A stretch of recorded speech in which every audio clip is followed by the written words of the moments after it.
Hello and welcome to TelecomTV. We are at Broadband World Forum 2016 here in London's Docklands, and I'm talking with Jon Carter, who is UK Head of Business Development for the Connected Home with Deutsche Telekom. Jon, good to talk to you again. Thanks for being here. Good to be here.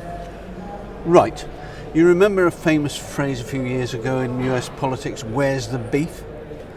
Remember that? Yeah. Well, I think these days we could safely say for some of the established telcos and the way the industry is going, where's the growth?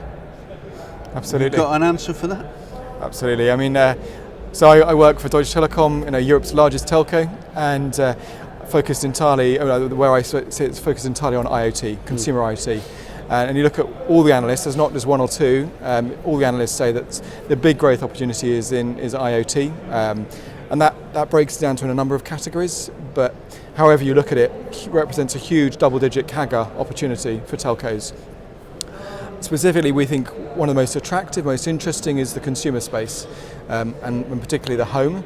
And the areas of particular opportunity could be, are very broad. So, connected home, but sort of personal safety, telecare, healthcare, assisted living, security. And they all represent a huge growth opportunity for telcos if they're tackled correctly. Well, that's the thing, isn't it? Because we know well, you and I, everybody around here knows that the hype cycle around telecoms seems to get bigger and faster all the time. And with mobile being saturated, most markets saturated, but being serious, the scope for growth is very limited. So people are looking. The industry is looking for new ways to put some more on the bottom line, and you see them casting about. So 5G is obviously one that's being bandied around a lot. Virtualization, network transformation is taking place anyway. But do you think that IoT is a reality yet, or is it still right up there in the stratosphere in the hype cycle? I think there's still areas where there's, the evidence is still thin, I would say, in terms of real growth. But what is critical is, as telcos we can't sit and work in PowerPoint and Excel and just assume that growth is maybe 2 years' time, and we'll wait till it actually suddenly appears. Yeah. We need to be in market. We need to learn from best practice in terms of in the West Coast. Actually, it's only by learning in market, understanding what consumers respond to, that we'll ever be able to capture and in any way drive growth in our businesses. So I think it's still nascent in many areas, but it will happen, and it will be the first movers that can steal it. Now, you mentioned first movers. That does not necessarily mean it's going to be a telco that's going to be the first mover, does it? There are lots of OTT players, others out there. Who's going to take ownership of this?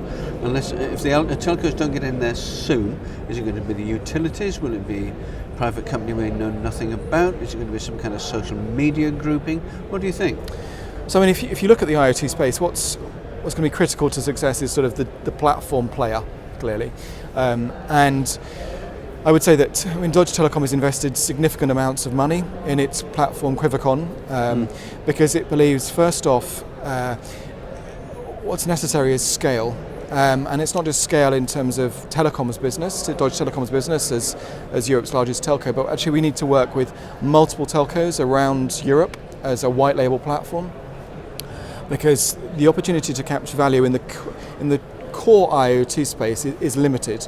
Already Apple, Alphabet, Amazon have offered it now as a free service. Yeah. So consumers will perceive it as free. So in that core sort of device orchestration area, it's difficult to really capture value. Absolutely. But so the opportunity is to work, you go either end of that value chain, so you see consumer IoT, that sort of orchestration in the middle of the value chain.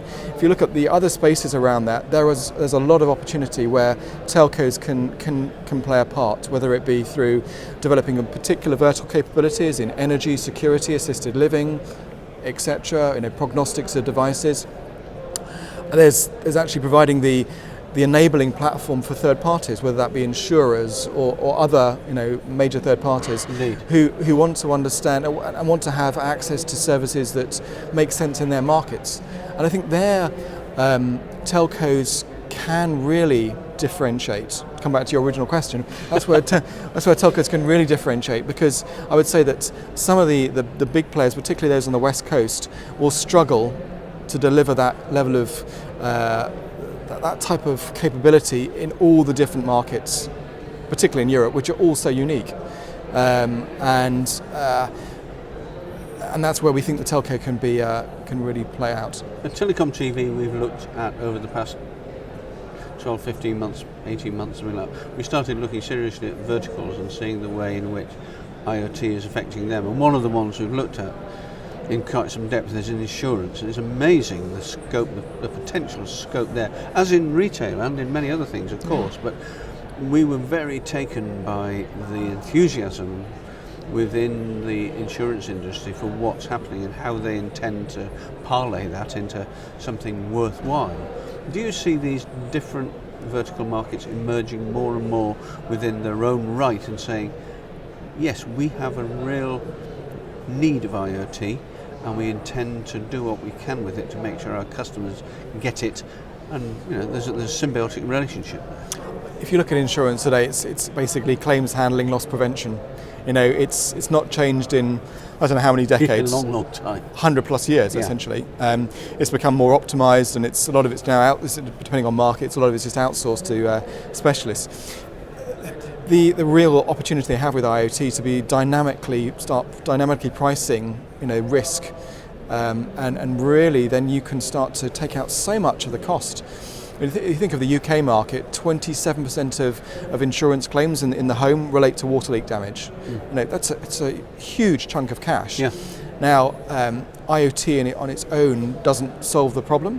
Actually, a lot of the solutions today are not right. So a water leak detector, you may need to have 10 of those before you can identify where that water leak is going to happen.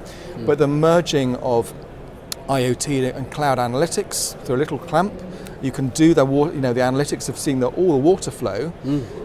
Then you can identify whether there's that dripping tap or a leaking pipe. And I think that from all our engagements with insurers, they perhaps don't necessarily see themselves as being necessarily the best choice of delivering that solution into market. And actually they need to work with go-to-market partners. Indeed. And who are the big companies that have the direct relationship with the customer? It's the telcos. But there is a clear risk that OTT players, some innovative startup insurer, that manages to secure an underwriting license, could take an IoT-based approach and completely disintermediate the existing insurers. Indeed. And so that's the risk that the insurance industry faces, and it's a serious risk. Last question to you. I don't know how many hours a week you're working, but it'll be 40 plus, that's for sure. Yeah. Where you sit as UK Head of Business Development for the Connected Home, what is your appreciation of the state of the market right now? You said it's nascent, something's happening but not much yet, or is it that something is starting to happen but only in very specific areas like thermostats and that? So in Germany we're driving a lot of volume, so I think it's public domain now, we're heading towards about 2,000 net adds a week for our smart home product, which is by far and away the largest in Europe. And I think that's come about through focus, really real ruthless focus. Yeah. And it's about, you've got to take the pricing model of the telco in terms of on one level, but you need to engage the entire organisation.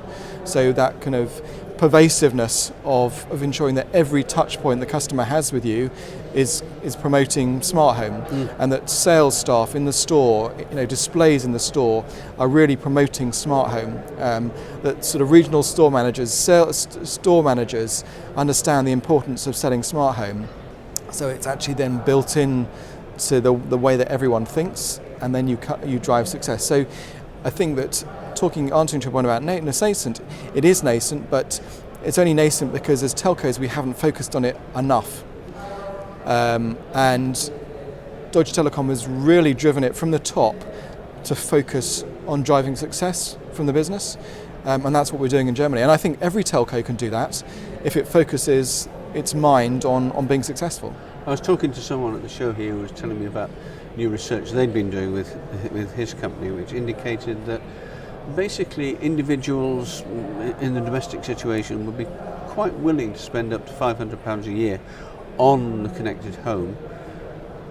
So there's a huge market out there, but it seems to me that no one yet seems to know how all that is going to be managed. The result of the survey, he was saying, was that the money's there and they're quite willing to pay it, actually, surprisingly. What they're not even particularly concerned about security, they're concerned about how all these things are going to be managed and who's going to manage them. And that is obviously the place of a clever telco to do it, because it's got, as you say, it's got the touch point. Yeah.